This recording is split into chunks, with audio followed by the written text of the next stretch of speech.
Yeah, I want to talk about the anti-aging. What's some basic anti-aging things that people can do, and then I want to get into some peptides here. Yeah, sure. No, I mean, the basic things I tell patients all the time is it's still sleep, exercise, diet. I mean, it's every day there's a new study that shows how important getting that 7 hours of sleep is.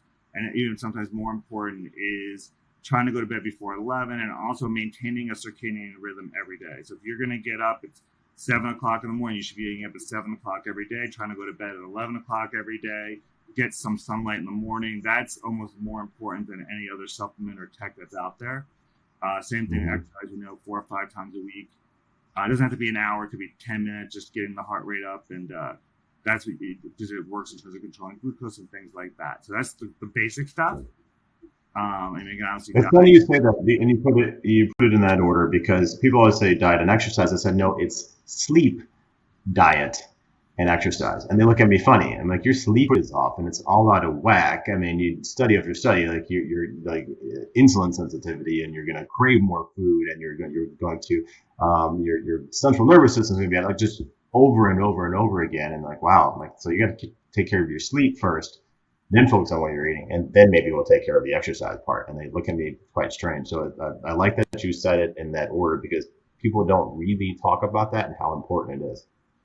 no, I totally agree. I mean, sleep, like you said, sleep affects everything else. It's gonna. I mean, athletes. They've been studied that if athletes who get 10 hours of sleep produce better than an athlete who produces gets 5 hours of sleep. So it affects everything else. It's a downhill effect.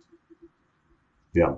Okay. So what are peptides? Just to give a general definition. Yeah, peptides. They're a group of amino acids. They can be as small as like 4 or 5. You may have heard of things like phenylalanine or leucine or isoleucine. Those all put together in a specific way. What's great about peptides is that they act on a specific hormone or a specific enzyme system or a specific body part, or like your specific like your immune system to do a specific function. It's pretty clean that way. It's not doing 25 different things. It doesn't work on the whole body. It doesn't work on multiple different pathways where it's going to cause more side effects. They can do anything from help with your immune system to decrease inflammation, repair tendons, to help with erectile dysfunction, or they can help you lose weight.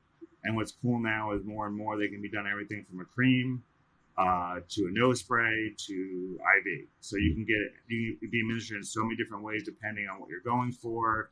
I have patients who would never inject themselves will come to the office for an IV, and some patients only want a cream or a nose spray. It works pretty well in most forms. I mean, it depends on which one you're talking about. There's probably about 50 of them now.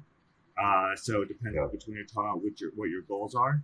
But that's really great because it can do so many things with pretty minimal side effects most of the time. I mean, again, you want to work with a doctor on all of them, but especially things like the growth hormone peptides, if there's growth hormone, those are the ones you really want to work hand in hand. And the one thing with this stuff and all the stuff that I talk about is sometimes more is not better. And I have patients coming and say, no, I want to do this more. I'll double the dose. I'm like, you're going to feel worse. You're going to feel like garbage instead of like actually trying to improve your sleep and getting your workout better. So more is not always better with these things.